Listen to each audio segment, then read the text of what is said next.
Allez, salut les amis, j'espère que vous allez bien. Et pour ce matin, on va faire un point sur BitTensor TAO. Et vous le savez, c'est la quatrième plus grosse ligne de mon wallet. Et là, il y a des évolutions qui sont assez intéressantes que je voulais vous présenter en vidéo, avec notamment la mise en place de Dynamic TAO, qui va être une vraie avancée pour le réseau BitTensor. Et je voulais aussi vous parler du partenariat qui est mis en place avec DeepSeek, ou en tout cas de l'intégration de DeepSeek sur le réseau BitTensor. Et puis comme d'habitude, en fin de vidéo, on fera un tour sur la chart pour voir un petit peu ce qui peut nous attendre pour la suite. Allez, comme d'habitude, avant de commencer cette vidéo les amis, si c'est pas encore fait, pensez à vous abonner, puisque je vous rappelle que vous êtes plus de 30% à regarder régulièrement les vidéos sans être abonné. Et puis aussi, bien sûr, merci à tous ceux qui mettent dès maintenant un like et un commentaire sous la vidéo, puisque ça, c'est vraiment super important pour aider au référencement.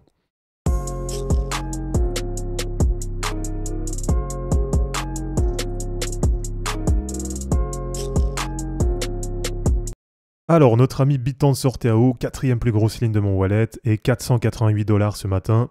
Donc bon, déjà côté de chart, on reviendra dessus après, mais franchement ça remonte bien. Et ça doit nous faire plus 33, 34, ouais même 36% maintenant, par rapport au point bas de vendredi ou samedi. Donc vraiment ça fait plaisir, on a une belle remontée là du côté de TAO. Et alors du côté du réseau, du côté du projet, comme je vous dis, il y a deux avancées là qui sont assez intéressantes. Alors bien sûr, on va pas trop rentrer non plus dans les détails techniques, mais en gros c'est pour bien comprendre comment ça va faire avancer le réseau. Et donc là, ce qui se passe, c'est que pour améliorer son modèle économique et sa gouvernance, alors d'ailleurs, on va traduire les documents en français. Voilà, donc si ça vous intéresse en passant, vous pouvez bien sûr aller voir tous les documents sur docs.bittensor.com. Donc vraiment, comme d'habitude, d'ailleurs, c'est ce que je vous invite à faire. Allez compléter cette vidéo en allant vous-même faire les recherches sur le site internet. Et donc du côté de BitTensor, là, il y avait une volonté d'améliorer à la fois le modèle économique, mais aussi la gouvernance du réseau. Et donc on a Dynamic TAO qui va être introduit. Alors visiblement, c'est prévu pour début février. Bon, après au niveau des dates, vous savez comment ça se passe. Bien souvent, il y a un petit peu de retard par rapport à ce qui est prévu. Mais en tout cas, là, ça devrait bientôt arriver. Et alors au niveau des changements sur le réseau, eh bien, il faut savoir que traditionnellement, la valeur des sous-réseaux, donc on appelle des subnets, elle était déterminée de manière centralisée. Avec le Dynamic TAO, donc on appelle DTAO sur le réseau, cette évaluation, elle devient entièrement décentralisée. Donc à partir de maintenant, en tout cas à partir de la mise en place, eh bien la valeur d'un subnet, donc d'un sous-réseau, elle sera déterminée par la quantité de TAO que les utilisateurs auront stacké. Alors au niveau du fonctionnement des sous-réseaux et des tokens alpha, donc on a un mécanisme qui est mis en place et qui permet à chaque subnet de fonctionner comme un marché autonome avec deux réserves. Donc c'est ce qu'on appelle en anglais un Automated Market Maker, un AMM. Et donc cet AMM, il aura deux réserves de liquidité. Une réserve TAO, donc la crypto principale du réseau BitTensor, et une réserve avec une crypto spécifique au sous-réseau, on va appeler un token alpha. Alors, si vous voulez vraiment tous les détails techniques, donc comme je vous dis, je vous renvoie directement sur docs.bittensor.com. Et là, vous avez vraiment toutes les informations, notamment sur comment va fonctionner la pool de liquidité. Et là, on nous dit notamment que la liquidité va être régulièrement injectée dans l'économie du jeton BitTensor avec un algorithme de distribution destiné à favoriser la croissance tout en stabilisant les prix et en les protégeant de la manipulation. Donc voilà, là vous avez vraiment tout le détail. Donc pour chaque bloc, on a la chaîne qui émet du TAO et qui l'injecte dans les réserves de TAO des sous-réseaux, donc sur les subnets. Et on a la chaîne qui émet des jetons alpha à 2 fois le taux d'émission alpha de base. Et ces jetons alpha qui vont être émis vont être répartis entre la réserve alpha du subnet, ce qui va permettre d'augmenter la liquidité disponible. Et ils vont être aussi répartis dans les alphas en circulation. Et ça va être redistribué en récompense pour les mineurs, pour les validateurs et aussi pour les propriétaires des subnets. Donc voilà, comme on l'a vu, à chaque bloc du réseau, on va avoir des nouveaux tokens qui vont être émis, et ces tokens vont être distribués avec un algorithme qui doit permettre normalement de favoriser la croissance tout en stabilisant les prix, et on va avoir des récompenses qui vont être réparties entre les mineurs, entre les propriétaires des subnets, entre les validateurs, les stakers, et comme ça va permettre d'assurer une incitation équilibrée pour tous les participants du réseau.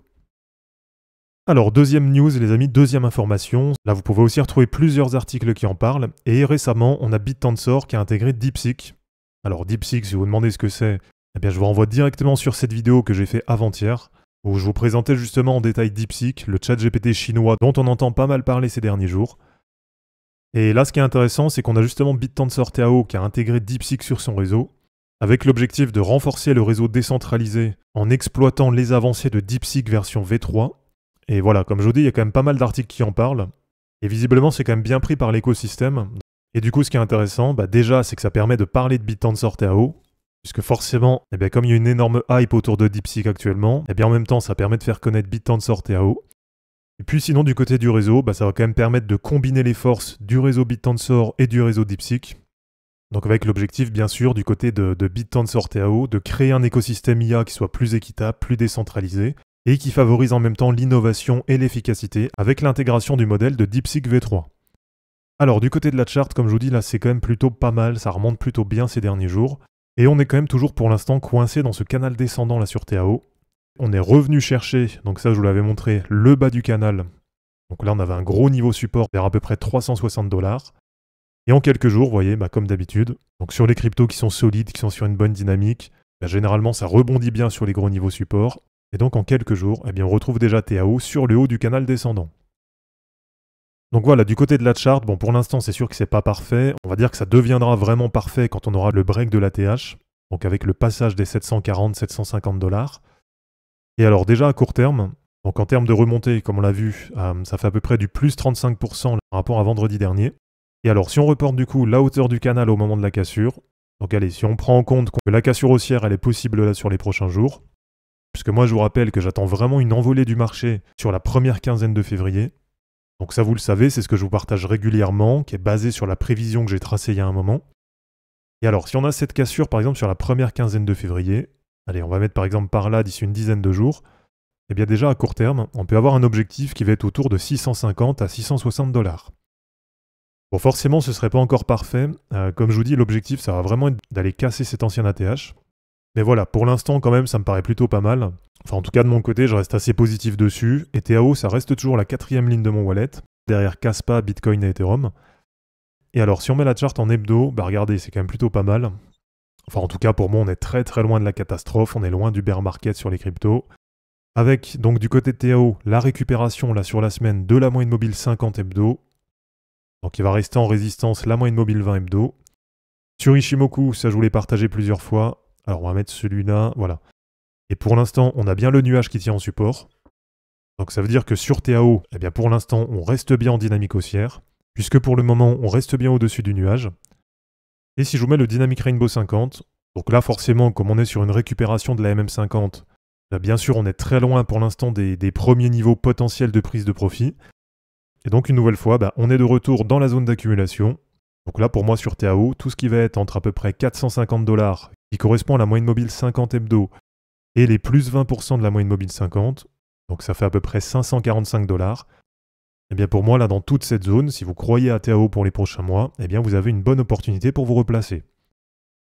Donc voilà, vraiment de mon côté, pour le moment, j'ai pas du tout prévu de prendre des profits sur TAO. Et donc pour terminer, pour vous donner pour l'instant les niveaux d'entrée dans la zone de surchauffe, donc on a un niveau bas qui est autour des 915 $, et on a le niveau haut qui va être autour des 1360 $. Et donc de mon côté, à mon avis, pour le premier TP, ça se fera probablement autour des 900 $. Alors bien sûr, ça va dépendre de quand on y arrive. Et puis à plus long terme, ça je vous l'ai déjà partagé, en gros pour l'objectif final, je pense que je prendrai mon dernier TP sur TAO entre 2000 et 2500 $. Donc voilà les amis, c'est terminé pour cette vidéo sur TAO, j'espère en tout cas que ça vous aura plu. N'hésitez pas à l'aimer, à la commenter et à vous abonner pour en suivre d'autres. Je vous rappelle que dans la description de cette vidéo, vous allez retrouver tous les liens utiles et les liens pour me soutenir, et je vous dis à bientôt pour une prochaine vidéo. Ciao.